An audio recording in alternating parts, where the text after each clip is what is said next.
Okay, so it's my pleasure to introduce Phil Stouffer. He is a professor at LSU and the School of Renewable Natural Resources. Other than collecting dead birds around LSU, he has worked for many years in Amazonia and Brazil, studying how birds respond to rainforest landscape change. In Louisiana, he worked with birds in longleaf pine savannas, swamps, and salt marshes. In a complete reversal of things Louisiana, while living for a year in Namibia, he got interested in how water provisioning affects desert bird communities. And for Ellen Ogden, she is a Louisiana-based artist who's all about turning public spaces into things that make you look twice. With a mix of experience in museum education and curation, architectural stained glass design, and private and public murals, she creates art that's accessible and community-driven. Her latest project, you ask? Tackling birds. She's seen too many bird fatalities, well, tackling bird collisions. She's seen too many bird fatalities outside her favorite library desk, and now she's using her art to try to protect them. If you're in Baton Rouge, you might have spotted a multi-story stained glass purple martin window, and she helped craft at the main library, or her super buff Lady Justice mural at 4th and Laurel. Thank you, guys.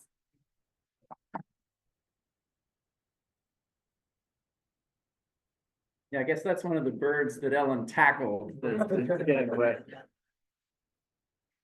All right, so I guess here is okay for volume, something like this. Okay. All right. Well, thanks everybody for showing up and getting to know a little bit about this problem in Baton Rouge. So it's kind of going to be a hyper local focus for what I'm going to talk about. And you know, I could have started with a picture of a dead bird outside of a building, but I don't like dead birds. And, you know, inevitably we have to look at dead birds to do this work. So instead, this is a bird that was banded and released, and it's a common yellowthroat, which we'll talk about a little bit more. And I just want to use this to say, well, this is a thing we do to birds. We catch them, but we do a lot of research, but we have ways to do this ethically. We understand the risks to birds, and we humans are involved and can do this right.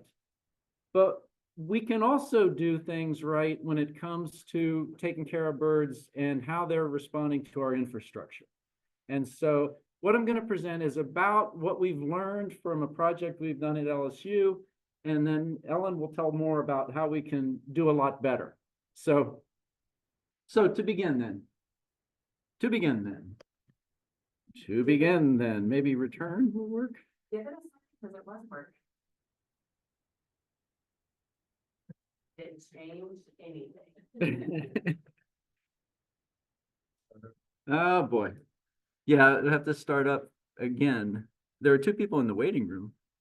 That we can say. Wow. Oh. Okay. You're good. What did you just do? I just got it to accept this screen. Okay. Yeah. So now I should be able to use the arrows. Okay. So at LSU, those of us who've just been on campus have found dead birds, and it's because we have a museum. A lot of them make their way to the museum, and it's for a long time it was just a regular thing on a spring or fall morning to pass by a building, collect a dead bird, take it to the museum, and it seemed like, okay, well, it made it to the museum, so at least all is not lost. But at some point, I had this idea that we need to figure out the scope of this problem, and we need to sort of see where we can go with this. So thankfully, I wasn't going to do it myself, of course. So a student. Oh, perfect. So Jordan Mouton arrived on campus and was interested in something to do. And we talked, and I said, I have this idea. And she ran with it and coordinated what we did. And what we did was basically her entire undergraduate career. She was involved in systematically sampling LSU campus for window strikes. So Jordan deserves all the credit for making this work. And that led to her honors thesis that she did. So it was a nice piece of work that she did. So thinking about this, the place where we kind of have to start is, if I told you that the Saints lost 3 games, what does that tell you? Kind of tells you nothing, right? Because the Saints won the Super Bowl in the season they lost 3 games. I think this year they probably lost 3 games in September, right? So the difference is that we know the denominator, right? So all of these dead birds that we collected and made their way to the museum, until we know something about the rate at which birds die and how many in response in as a measure of how many times you look for them, you don't really know much about, let's say, how many you're missing, right? And so there's a whole lot of science behind what you can do once you know something about the rate at which things happen. But that was kind of the place we had to start, was to systematically look. So we a priori picked buildings that we knew we could survey, and in some cases we were mistaken because we had very serious difficulties getting LSU's cooperation when we tried to for some of these buildings. But there were a lot of buildings that were easy because you could just walk around. And it's an undergrad project that you just walk around the building and you pick up the dead bird, and you have an established protocol for what you do. And it ends up at the museum, and it also ends up in the database. So these were the buildings we focused on. Shout out to these other undergrads who were really integral to the team for multiple years to help collect the data with Jordan. So they were sort of the second tier below Jordan, and then there were a whole bunch of other students who were involved as well. So what we did was to set up an iNaturalist project. Probably a lot of you here are familiar with iNaturalist. So you can set up a project, and the way it works is there's a bunch of toggles you can have. And one of those is it dead or alive? Dead. And another is what taxonomic group? Birds. And another is the space. So we drew a box around LSU. So what we ended up with was this thing that if you enter a bird, if you enter an observation in INAT and it is a dead bird and it is within the box, here it is. So this is currently still going. So this was just earlier today when I grabbed it. So you can see we had 585 dead birds of 75 species that we've picked up on the LSU campus. And you can see this, and if you're familiar with iNaturalist, you can find this and check it out and take a deeper look at it. So this is the Saints lost 3 games part. This is just tallying them. Now, when it comes to what we did with trying to understand it a little better, just again, kind of making a tally, these were, when we were systematically sampling, these are the most vulnerable species as far as just number of individuals. So notice in particular, yellowthroats, like I showed at the beginning, and ruby-throated hummingbirds are really important in this database. And then a variety of other birds, some warblers that are pretty high on the list. Northern water thrush turns up a lot. So these are, this is the numbers. And notice too, there were all those, well, this is, if I go back up, that's a risk going back up. Anyway, if I go back up, you see we have 585 there. And if you tally up these, there's a long tail of much more rare species, but these are the ones that are the ones that contribute the most to the database. And so taking a closer look at the whole list, so I abridged this a bit and pulled out some species that there are just maybe a couple of records, but I want to point out a couple of things. And this only goes down through Vireo, so we're going to get another page that continues taxonomically from there. But some things to notice on this, some patterns that we saw. So here's ruby-throated hummingbirds. So in spring, we've broken it down into spring and fall, lots of birds both times. Some oddballs, right? Woodcocks, a pretty regular one. And back in the old, like pre-INAT days, that was a regular one. Woodcocks hit the library. Don't ask me, but that's the thing that happens. And then another thing, you might think that, say, a Cooper's hawk, based on the way it makes a living, would be a vulnerable species.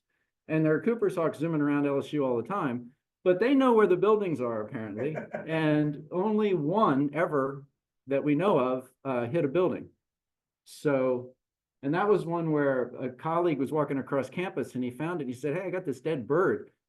I think it's a Cooper's hawk." And I said, "What?" He said, "I think it hit a building." He said, "No, Cooper's hawks don't hit buildings." And then he brought it and said, "Oh, you were right. It was a Cooper's hawk. It did hit a building."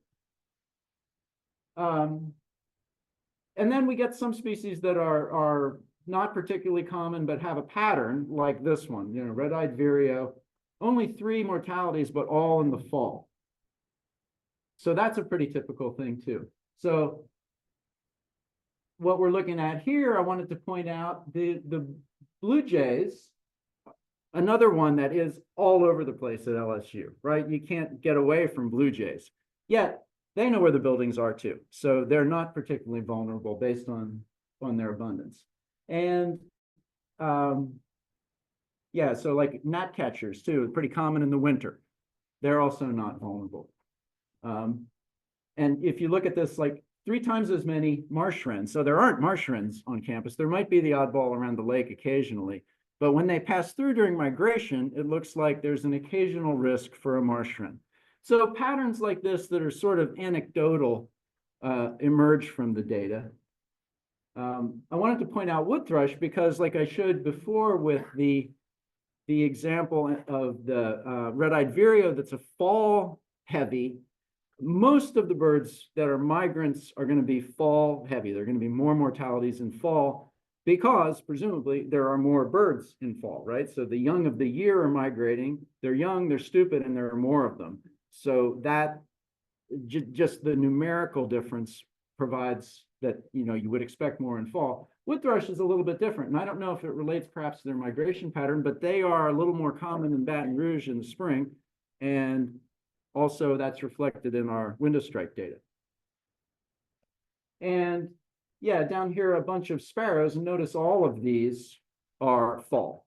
So these are all, and many of the times we could age the birds. Many of the times these are young of the year birds that are in their first migration that have struck a building on LSU's campus. Okay, a few more of these just because I like to go through bird lists. So there's the northern water thrush, again, very, big numbers and also very fall heavy. And that bold number above the ovenbird arrow up there is the total number of warblers. So lots of warblers. Warblers are particularly represented among the window mortalities. And then another good example of the fall pattern, black and white warblers. So black and white warblers are about the same abundance in Baton Rouge in fall and spring based on eBird, but it appears they're way more vulnerable in the fall. And then finally, look at common yellowthroats. So these are this is the most sad story, I think, is that whatever happens with these fall yellowthroats, a lot of them die against the buildings at LSU. And one thing we wanted to do, and a project that's still underway and that I won't go into now, but we're real interested in, okay, how many, given what we've identified here is that because blue jays don't hit buildings, I forgot to point out cardinals. Cardinals don't hit buildings. Titmice and chickadees don't hit buildings. So the birds that are resident very seldom hit buildings. So if you have, if you know something about how your feeder is by your house or something, and you have birds hit the building, and it might just be the cardinal. But for whatever reason, on LSU campus, under this set of circumstances, those birds seldom do. It's migrants that do. And the thing we wanted to do is to assess the actual vulnerability based on how many birds are passing through the area. Like, what is the chance of that common yellowthroat hitting a building based on how many there are? And so that's a whole different problem and a more complicated one. And Garrett here, looking at an eclipse safely, we were birding one day and it just happened to be an eclipse, so perfect. But anyway, some of you might know Garrett Ryan. But anyway, Garrett was a really great graduate student and did some tremendous work with Swainson's warblers that would be something else to talk about. But he did some analysis to try to sort out that problem based on eBird lists. So getting an idea of the relative abundance of species during migration and how likely they are to hit buildings. So we know something about that, and it's a way to leverage when you don't have very many, hardly any black-throated green warblers hit buildings, but some do. Well, is that because there aren't very many black-throated greens that pass through relative to, say, yellowthroats, or is it because there's something different about their biology? So that's the kind of thing we can get at with this additional analysis that's still, he's done a lot of it. We just need to kind of wrap it all up. So that's a separate thing. All right, so now a little bit about the data that we took. So I just mentioned, yeah, we had the data, but an important part of what we did was to take a picture of where the collision happened. So if you look at the INAT project, this is what you'll see is stuff like this, and that's, I guess, Jordan's reflection. That's the window that she thinks the bird hit based on where she found the carcass. So that's the place. And because of the mapping system in iNaturalist is pretty strong, you can see exactly where that was. We know it from here, but we also know it from the map that iNaturalist has. So we know exactly where that bird hit a building. So Thoreau Hall then is one that had this happen. Here's the business building, which is another one. So this is another, so these pictures I'm showing are from iNaturalist, right? So this is, we know that the bird hit that walkway. This is the University Recreation Center, and that's actually on a balcony. So a bird flew in and hit the balcony of I think it's a dance studio or yoga studio in there. And this is Patrick F. Taylor. So the engineering building, which is another one that's had a lot of mortalities, and the ruby-throated hummingbird. And a big one, and one that we knew about going in, is the library. So there's a yellowthroat at the doors to the library. And we knew this kind of going in, I think, mostly because of the geographic accident that the library is right next to the museum.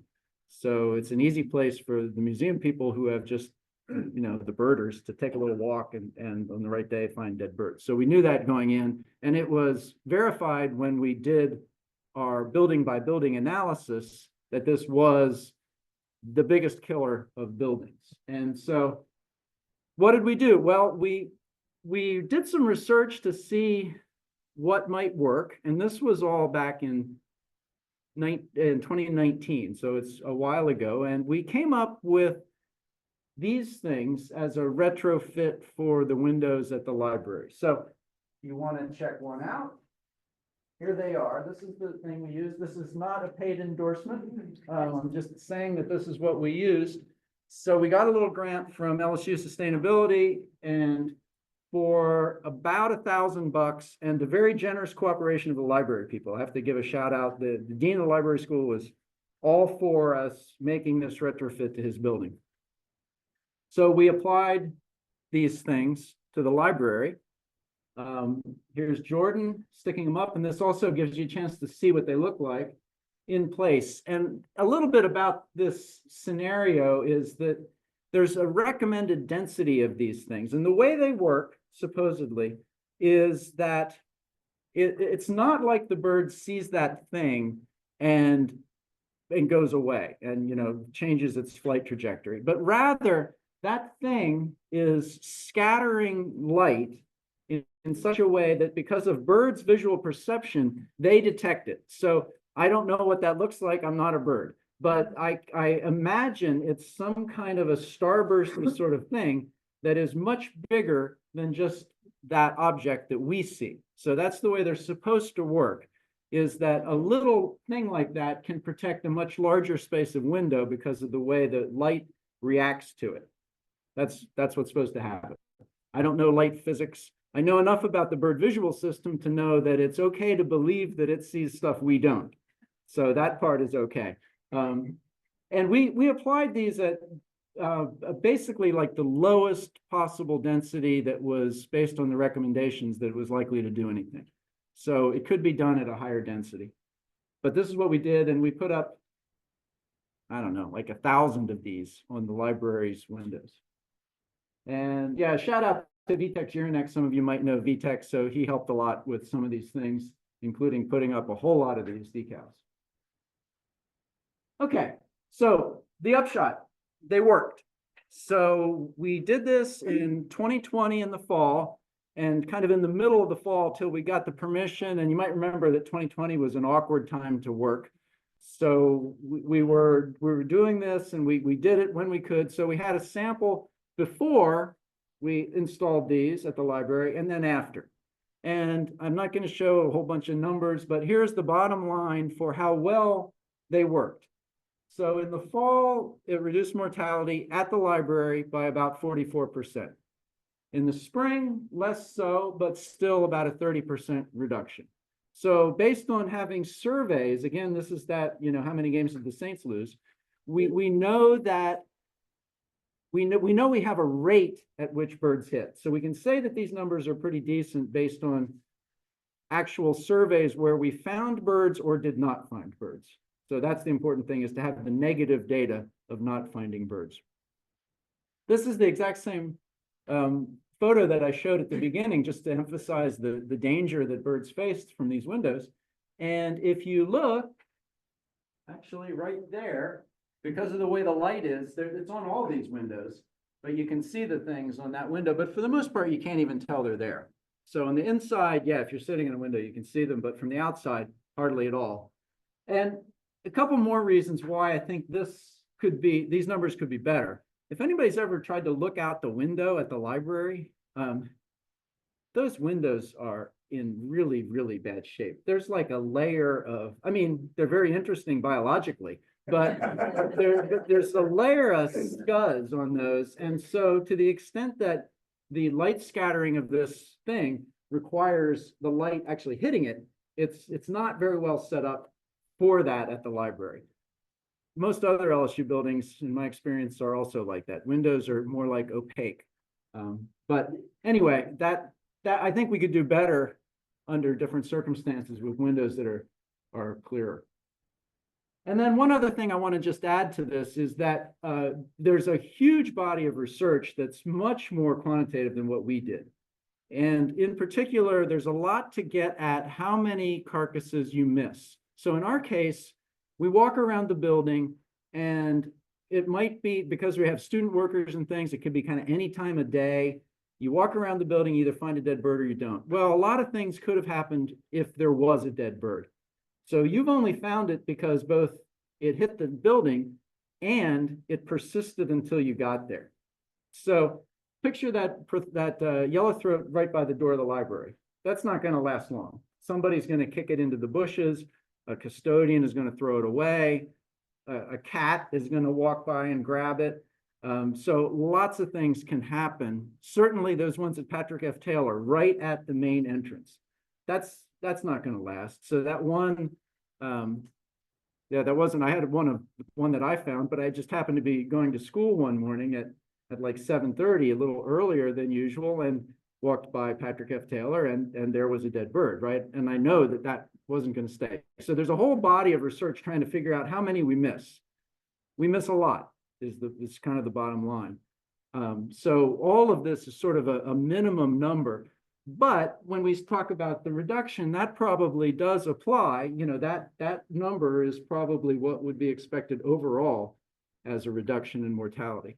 And what we'll hear is there's better ways to do it than just these things. But these things, again, no paid endorsement, but they seem to do something at the library at LSU. And I wanted to give a shout out to Crystal. I know she's not here. I thought maybe she would be, but she got in touch with me last fall to try to do systematic surveys. So once Jordan left, we kind of left it at just, you know, we'll take the dead birds, they'll go in the project, but we don't have that denominator. You know, we don't know the time period when the Saints lost 3 games. But Crystal is doing some actual surveys. So thanks to her for reviving it. And if anybody, you know, down the line, maybe there's a need to do it. I kind of think we know happening. So it makes more sense to do, say, the library. So with that, I'll turn it over to talk about new stuff to do. Thank you.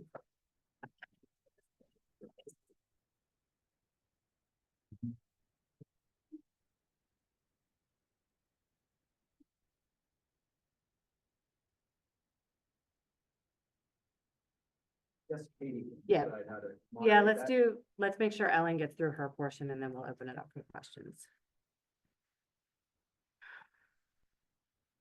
So I would do this for Katie's benefit, but since we're working through this, I'm going to do a little segue moment. So if you'll just keep your gaze steady or maybe a gentle close to your eyes, because this is rough information. And we all love birds and we all love wildlife. So nobody's looking at you. Just close your eyes or keep a steady point on the wall in front of you and just take a deep breath and invoke a memory or a sensation that feels like joy, or maybe even the first time you used binoculars or saw a sighting of a bird that you had never seen. And notice what happens when you bring that thought into your mind, what happens in your body. What happens behind your chest, a little flutter of joy, and then bring up your thought again and notice again, as you remember that sense of joy and wonder, what comes into your mind. Maybe some things fall away. Maybe you can focus on that sense of wonder that connects you to nature and connects you to being here tonight, to the people in this room. And as we walk through this talk and I bring up more sad things, come back to the realization that this is why we're here, because we have this connectedness and this desire to connect to this for a reason. So come back to that again and again and root it in your breath, and we'll do it together. There's a lot of hope in this. So and thanks for that. Thanks for being here, Phil. Appreciate you. I'm terrible with technology, so bear with me. So how I came here, pretty honestly, so I've got an art background. I've done all kinds of window work already. This on the left is a vinyl installation. I did stained glass for years. There's one in the children's section that I helped redesign with John Emerson, a landscape architect professor from LSU years ago. That's at Pennington. That was my first big job with Steve Wilson. And this is a recent job at Ochsner in the bottom right.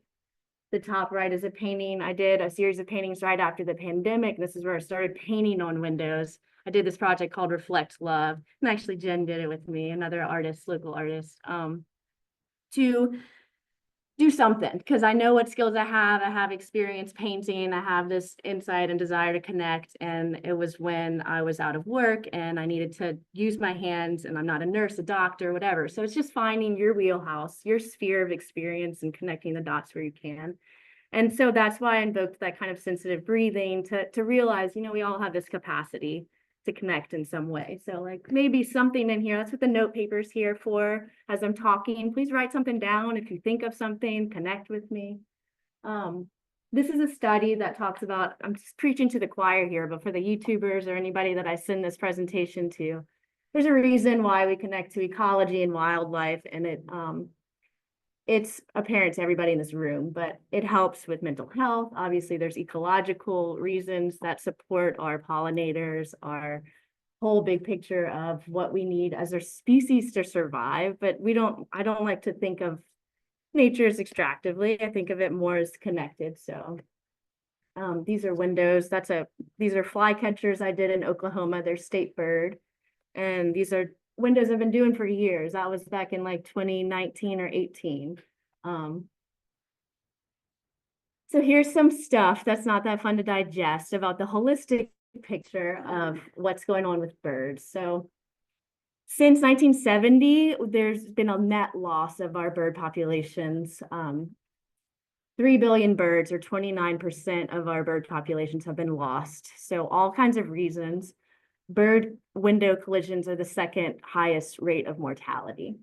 And so to that, actually, I was thinking about it as you're saying, 30% or so better might not be quite good enough to get back. So we want to go better.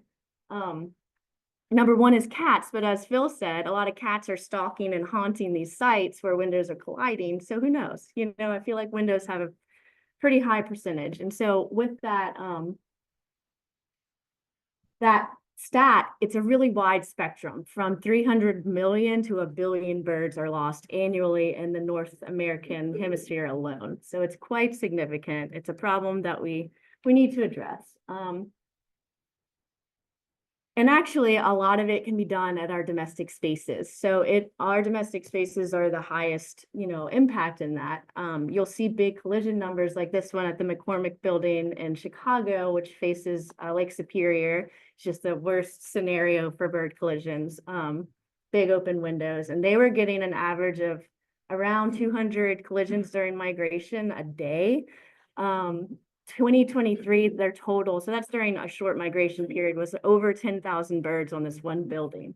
It's a convention center and it takes up the better part of a block. It's a large building. So it's 500,000 square feet of windows. Yeah, it's quite large. But that's the oddball. So 1% of big buildings that are top 12 stories or big downtown buildings are creating these collisions. This project in particular just got done, retrofitted, and I'll talk about that in a little bit. So it's got a happy ending. This is this wall in this library over by the magazines that extends the whole way up, and across from the wall you start to see this habitat. So this is like the perfect storm. You have a habitat that's over 3 meters away from the windows, so birds get enough momentum they can crash into the window with a fatality. Things that will contribute to that are lights, which Charles Williams and Colette Dean have done some great work for a lights out program in Baton Rouge to prevent birds from getting disoriented, particularly during storms and migration. They'll come down below the cloud cover and get disoriented, see the lights and have collisions, or, fruiting shrubs and trees can be a danger. Shiny glass, all glass is a danger. Basically the equation is glass and potential for birds, and there will be collisions and fatalities. And so I've been watching this. I've been working at the library since this library opened at that window, and I've seen collisions every time I come. And so I happen to have this great neighbor at the time who's a birder, Katie Percy. And so I called her. I was like, what is going on? I don't understand. I'm seeing hummingbirds. I actually did see a cardinal at this window. And then jays. I've seen all kinds of birds. And so this has been in the back of my mind for this picture's 2021, but they go even further back. So I've been thinking about this for years. And it's particularly significant in our habitat because we are in this really significant Mississippi flyway, the longest migration route. So a lot of birds are moving through. And as Phil implied, the migration is where a lot of birds don't know where they're going. They're not familiar with the landscape. So they're particularly vulnerable. We, I think, have this great opportunity in Baton Rouge to shift a public perspective of us. So as an artist, I'm always thinking like, oh God, it's terrible. What can I do? What can I shift in this public persona? So what a great way to shift that. We have this landscape for ecology. Why not celebrate that publicly and do something that awards it and also becomes a harbinger for the rest of our Deep South to do something? And just ripple it out. We can really make a big change here, and it's a pretty easy thing to do. Also, habitat loss through climate change is pretty significant in our region. So it's really important for us in Louisiana to protect the habitats we have and to react to that and give birds the best habitat they have with the limited access they have to where they're going to live as we grow and build and develop more and more buildings and neighborhoods in their habitat. We need to remind ourselves it's all of our habitat. Let's give some thought to them. This project on the right is where I started, and it just got installed last summer. So it's currently, since January 8th, has a report back that it's 95% effective. Yeah, so it's very good. And the way it's done is, I'm going to walk through what the rules are to make it work. No offense, Phil, but that's not making the cut. The UV stuff isn't working for me. This on the left is a library I connected to when I started to get passionate about, okay, I gotta do something. I can't come here, work, do all this window work and not do something, not activate here. And so I connected with this incredibly generous librarian who made a blog post, and it's just so great. So there's a good story behind that project too, and it's been very effective as well. So I'm kind of rolling my dice. I'm looking at all these products. I have this product called Feather Friendly, and this is the one that the author of the book that is all about, the most recent publication, all about what's effective, has recommended, has paired up with, given all the science to, and it's good. It works. That's what McCormick did. It's awesome. And its rule is 2 inches by 2 inches or 2 inches by 4 inches. So vertical row 4 inches. So I'm taking all this science, I've over digested these papers, and I'm figuring out how can I make this cost effective, because this would be around $90,000 to do at the library. So, and that's 5,000 square feet. Can you imagine the 500,000 square feet they did at McCormick? So I'm thinking about it, and I've done paint. I'm like, I know those sign painters. You've seen old sign painters work that have been around for 50 plus years. I know that paint's gotta last. So here I am trying to make up some proof of concepts with sign painters enamel paint and the exact model of what this is doing. And ultimately, of course, I want to add artistry that does outreach. So depicting some of the birds that Phil has found in his study and do something really vibrant that engages people. But first, I want to make sure it's going to work. And so on the left, you'll see an installation demo of this Feather Friendly, and I timed it, and he took 20 minutes on the same scale of this window, which took me 15, and also took a lot less material. And it's my first one. He's been doing this for quite a while. So with that, I came up with an estimate, which I'm happy to talk about, but I don't really want to do in this talk. These are the top findings from your study, Phil. So I'd like, until I can do my own data set here, I'm going to do some design work based on what was found locally. So we can capture some new birders. We can get that passion that I talked about in the beginning and connect the dots on getting people involved in our ecology and conservation and steward for it. Some actions that you can take based on everything I've read, really approachable things. So knowing that birds cannot see the windows is key. What they see is a reflection of the habitat behind it, or if it's clear, they see a tree and think they can pass through.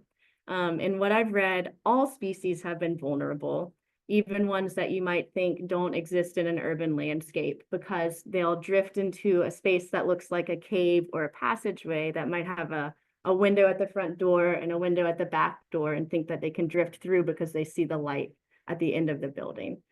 So a lot more windows than you'd think need some sort of protection, and there's so many things you can do.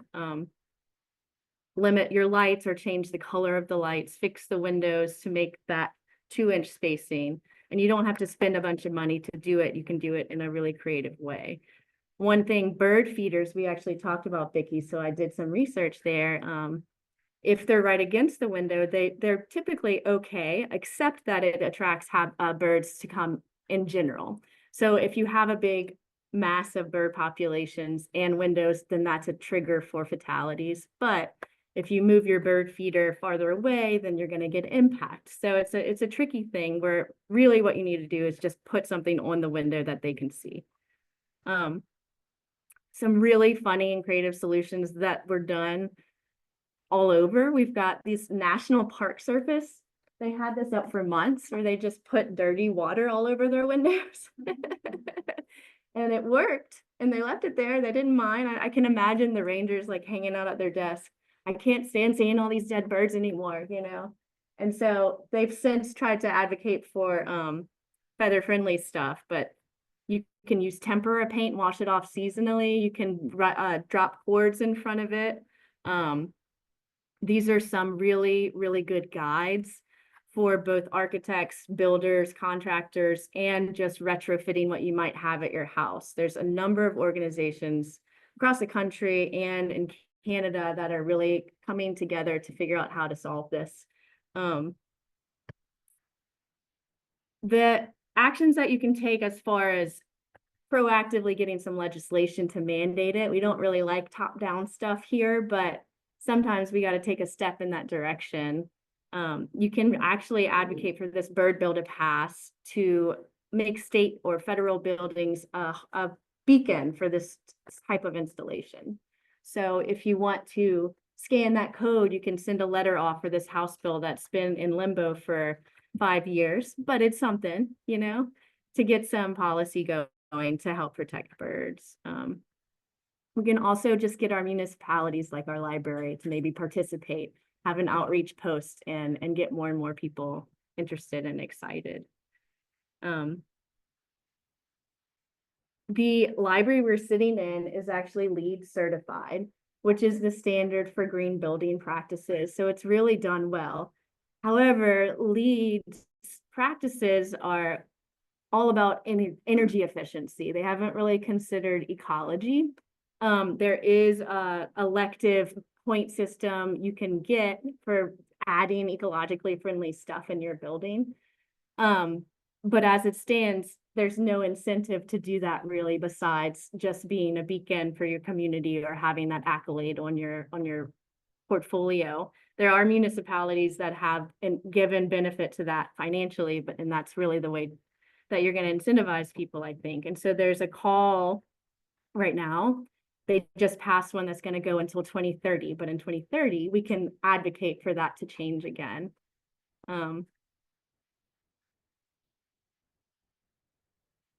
And this is the last call I'll give you. It's just this project is going on as being supported by Baton Rouge Audubon Society.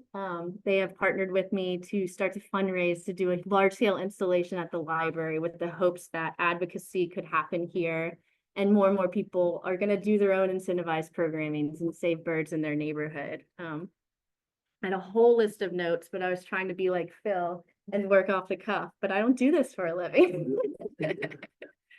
So I'd be happy to open it up for questions because we only have 10 minutes anyway, but I'd also like to give out my email if you have any questions, ellenogdenart@gmail.com. So just make sure, especially I met someone tonight that works at the library and was telling me all about what they saw, those kinds of details, thoughts that came up, or any buildings that you noticed that are affected by this would be great to know about. And I'm already got things scheduled to go talk to a local high school.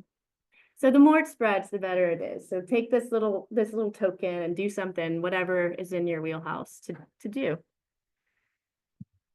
This is the illustration too. If you want to take home a coloring sheet, there's 1 or 2 left. These are the top 4, or these are the 4 birds on the conservation concern list from Phil's data at LSU. So like I said, conservationists will tell you that all species need to be protected before they're on a list that they're limited. So these are on a list. So I did feature them, but we don't want them to get to this point.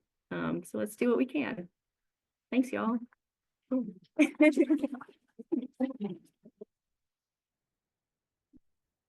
Yes, we do have time for questions. If we run a little behind, a little over 8 o'clock, that is not a huge deal.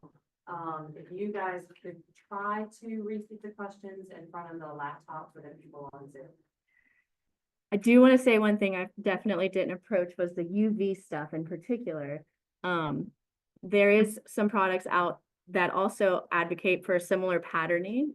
It's also not as effective, and you'll want to look for things that are UV absorbent against UV reflective, which I'm sure is the technology in that. So if somebody's out there doing little dots or something, you might want to start to question that or look for the research behind it. So there's some products out there that don't have as much science behind it or as effectiveness. So if we can, let's be as effective as possible.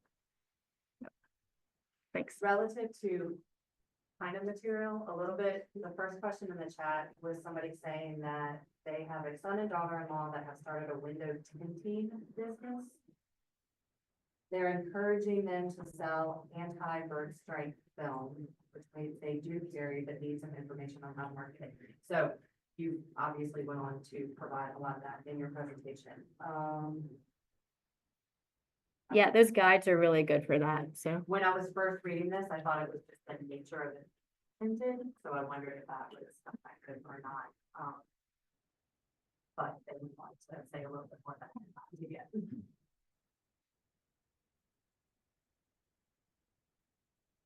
yeah. Yes. Well, actually, I'm direct towards Phil, okay. Question? Sure. Still in your data on the collection of the birds, I'm just kind of curious if you notice the difference in the sex ratio you collected and juvenile versus adult. Yeah. So the question is if there's a sex ratio difference or age ratio difference in the birds that we've seen. And short answer is yes on age. I don't know that we've looked at sex. Yeah, I'm not sure what the data are going to show with sex, actually. But age, yes, young birds, especially in fall, first year birds.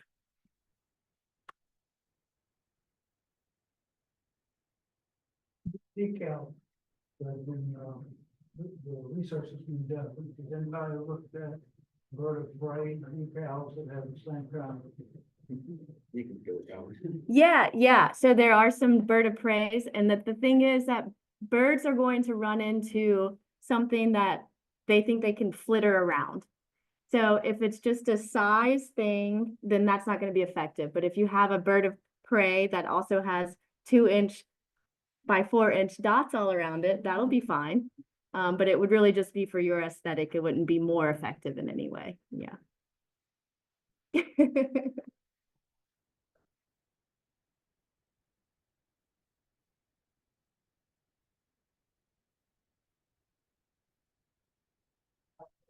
Clarify, your proposed installation here is to do that? Or to do a mural? Or a combination? A combination, yeah. So it is 5,000 square feet of window. So this slide back here is the wall, and it's like multi-story. It extends over a cabana. It's in the middle, that green space is probably fine, so you can skip out on that, but it has potential. It's right next to the magazine section on the lower level, so it has a really good opportunity for outreach and like events and even interactive events to do some even like tempera paint activities with kids or families to start the launch. So part of this meeting and why I've asked for like input is that I really want to engage with what people are saying about Baton Rouge and birding or reaction to this in the design of the mural or the design of the imagery. And so I'll go back to that slide so you can fill out my little form. But yes, the goal would be to definitely have something artistic, because once I digest all of this, then I go in my little hermit mode and make something that hopefully is beautiful and connective, and that isn't just dots on the window. It's a point to talk about and a point to wonder about, and it doesn't just aggravate you. It makes you excited. Yeah.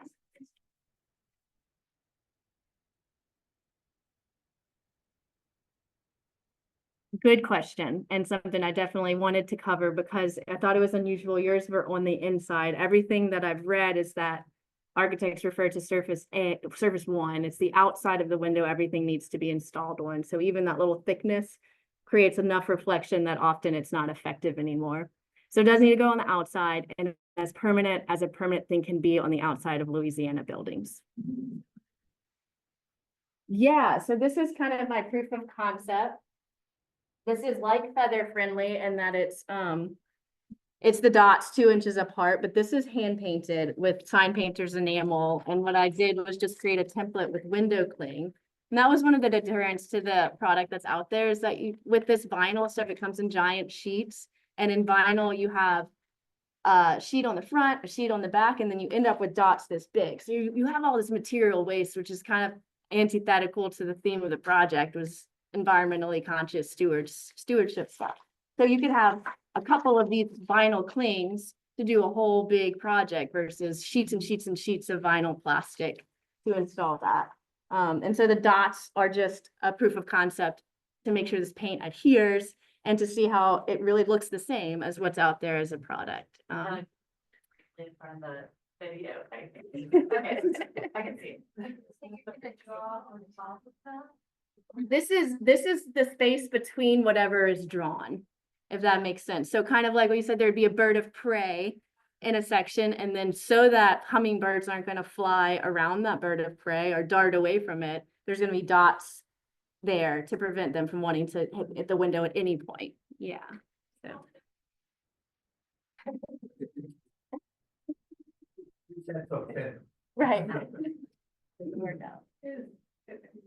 Uneducated as far as all this, the technical part of it, but have you approached or how did the window company respond to actually incorporating that into the windows so you can just buy the windows that way if you're eco-friendly? Yeah, so on that resource page, there's a ton of companies that are coming out with products for new construction, or if you want to do a really big retrofitting job, Yeah. replace all the windows. You can etch the windows and that seems to be effective. You can also they're still kind of studying that one. And actually they just installed 2 lanes windows here have the frit, which is a ceramic annealed to glass. And it looks like these dots essentially with a little bit less obstruction, I guess, because it's not as opaque, I don't think. And they're studying that. So a lot of universities are doing this and creating studies around it. So we keep getting data as things get installed, we can learn, is it actually effective? So yeah, the answer is yeah, there's a lot of products. And then this resource guide has like insane amounts of architectural options to do. So the model for bird safe building construction was in Canada. They're really taking the reins on what we need to do there to get policy in place so that all new federal buildings are going to. Minnesota actually has a mandated state bird fitted installation for all their new state buildings. And there's a bunch of small municipalities that have done it too. They've mandated. So there's opportunity to make it top down, or we can spread it by shame and fear, you know. Yeah. Are the dots white because white's the most UV reflective color? It's white because usually habitat's dark, so just highest contrast in general is going to work the best. And as far as your visualization of what the mural would look like, what would you want to represent? The more endangered birds of the area, or just bird conscientiousness, or what? Oh, I'm sorry, Katie. Don't give me the buttons. Yeah. I would want it to represent something that alchemizes this like fear guilt thing into something that's like excited and makes you want to be a birder and get in nature. So as loose and open-ended as that answer is, I don't want it to be like, look at what we've done to nature, you know? It's a negative aspect. Mm-hmm. Yeah. I'd like it to be a mirror. We don't have to talk about that outside of ourselves. Like I can relate to that. Saving birds is a lot more attractive than talking about dead birds. Right. Yeah. Yeah, that's accurate. Actually, that's the one call I've had so far is just don't put any dead birds in the mural. Take any more suggestions, I'll, add to that.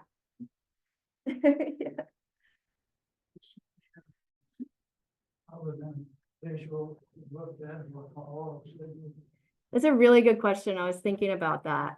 Not that I know of. So,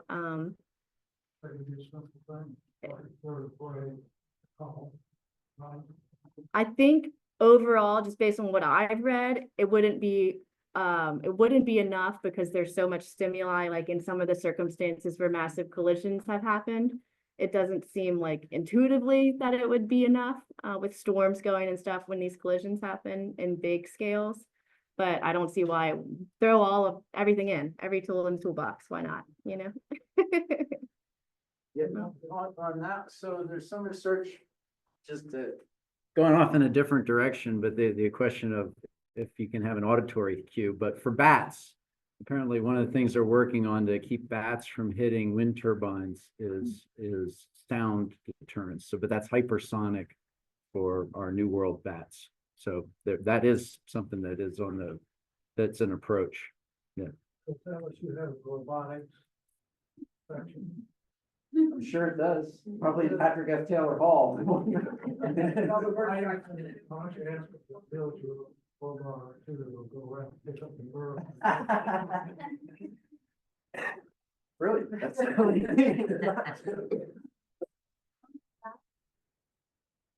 Not in the studies that I have because they're not doing mammals collection, I guess, but they might. I didn't notice anybody talking about them now. I have to go back. I feel like I'm a UV hater tonight, but Also, not all birds that I read, and you could probably speak on this, have the same perception of UV. And that was one of the calls against using those kinds of products. I don't know. Maybe you can tell me about that. You remember who didn't? No, I don't.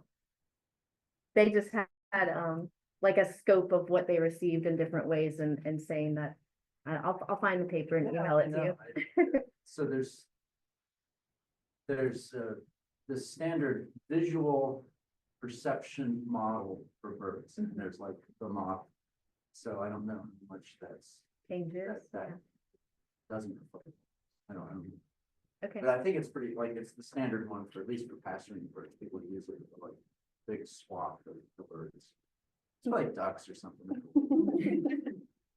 Bill, one question for you, and I may have missed this in your presentation, the bird strikes or the collisions, are they, did you? Probably did, because you weren't out there at the times, was there a timeline when they would hit midnight or, 5 a.m. in the morning? Yeah, so that's a good question, is the timing of these. And if we had a better way to whip students into shape and could have really done like all day and all night, we would know more about that. The robot again, yeah. So but there have been other studies on university campuses. So there's a cottage industry of, this isn't my idea. There's a bunch of people who've done it and a lot more comprehensive. But yeah, the migrants hit at night. So like pre-dawn. And so, Oh, pre-dawn. yeah. And so that's another issue with the scavenging of carcasses. So it's not an accident that you find it first thing in the morning, because that's also closest to the time when, for the migrants anyway, they hit. And I suspect that maybe the reason we don't find the cardinals, even though they do hit sometimes, is that they would hit during the day. And during the day, it's more likely to very quickly be removed by somebody kicking it in the bushes, probably. So that's part of it. We could know, it would be nice to know more about that, just because we like to know stuff. But the migrants, it's going to be nice. Have you Yeah. tried any type of detection other than human eyes? Like, have you tried cameras, infrared, microphones, anything like that? To tell you when a window. He's totally gonna pay for it. Yeah, like get the library, will install sensors on all the windows so they'll know if they've been hit. No, the short answer is no. We're strictly walking around picking up dead birds. So it's pretty 19th century in that regard. Yeah. Oh, did you say if the specimens you guys collect, what do you do with them? Yeah, they all go to the museum. So if you were to look at our INAT protocol, what you do with your dead bird, we have a data sheet that goes with the dead bird, so that you retain as much information as possible about it, and then the carcass makes its way to the museum, where it's makes its way into the collection. So it'll be useful for other stuff down the line. Tissue is saved, so it's, to the extent that it's dead, it lives on, at least in the form of tissue in the specimen. Hey, Irene. What kind of steps have you taken to move the community into the process of developing data beyond LSU campus? Was there, We haven't done that. Charles sort of worked on that, and there is an INAT project, so that if a bird is reported as dead in EBR, it would make its way onto the EBR INAT project. But there hasn't been any systematic work to try to get people involved, other than trying to get some downtown buildings. But for our particular thing, we just stuck to LSU. Let me just add to that, the lights out program is something you should all think about when we get to April and May, and then again in September and October. Because that's when about a third of the kills take place during migration months. And the convergence of high migration and bad weather frequently leads to these disastrous results, like happened at McCormick Place a year ago, October. 1,000 birds in one night in one building.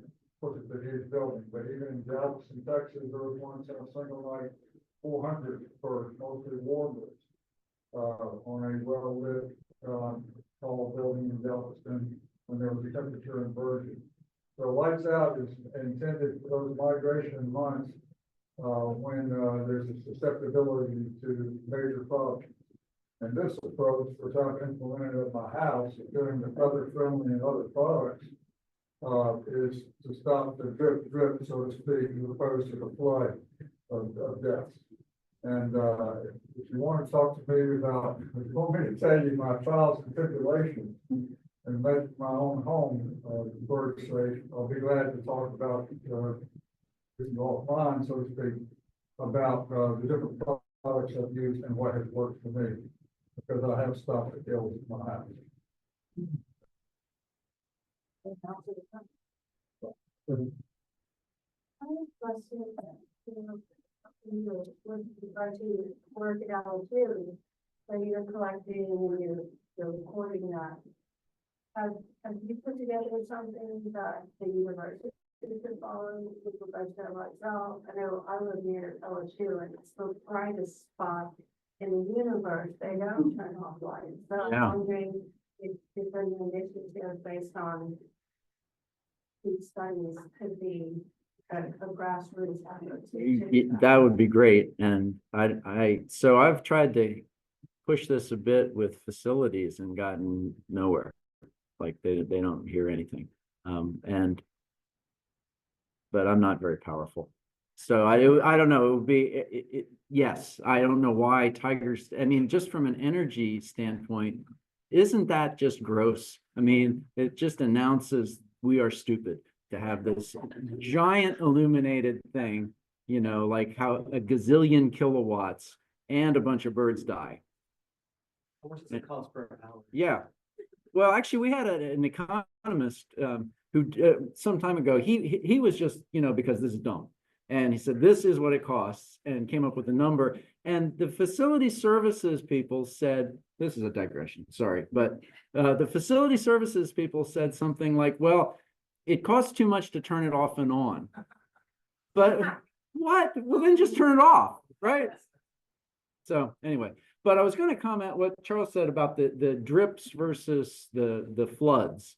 So a lot of the stuff on your home is like he said, that's the drips. And so you probably won't have birds that are dying during migration.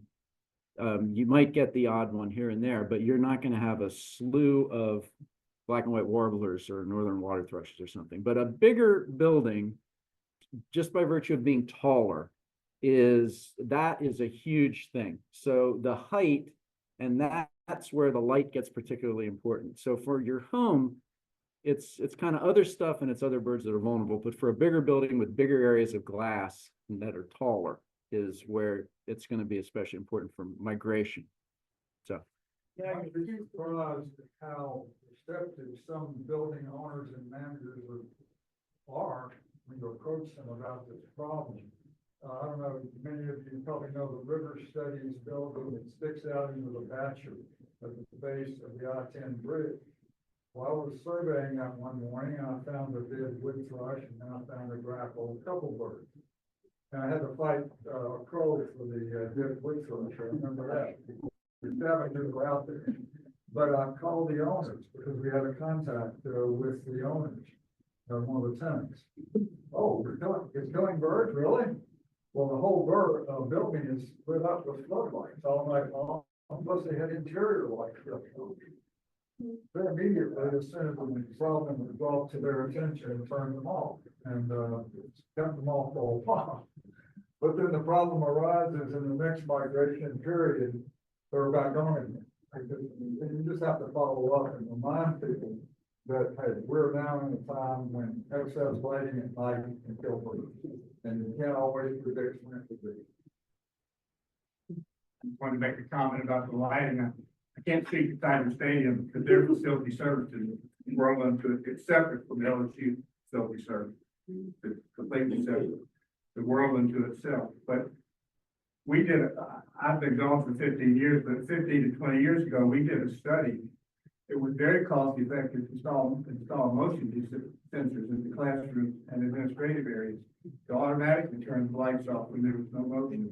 So we counted the light fixtures and did the study, and it was more than cost effective to do that. in terms of the energy that's saved. Yeah, a lot of buildings do have that, so, yeah, that's certainly. I don't know what they're doing now, I've been gone for a while. I actually had the custodians count light fixtures that were left on every night. We did this for a 6-month period. And calculated the cost to the university. And it's true that it was cost effective to install the motion detector. Here's another tidbit that relates to that. For a substantial office building in Dallas, just cutting the unnecessary lighting down at night saved them a 6-figure sum in their annual electricity bill. So with bigger buildings, it's a huge factor. Not at all. I appreciate everybody's motivation. But we do have to end it at some point because the library is going to want to start cleaning up this room. Let me go ahead and shut it down. Thank you to everybody who stayed on via Zoom. I'm going to end the recording now. Thank you to our presenters. You guys did a great job. Thank y'all for coming and showing up and. Yeah, she's not gonna touch that. Sit down. They work a little bit.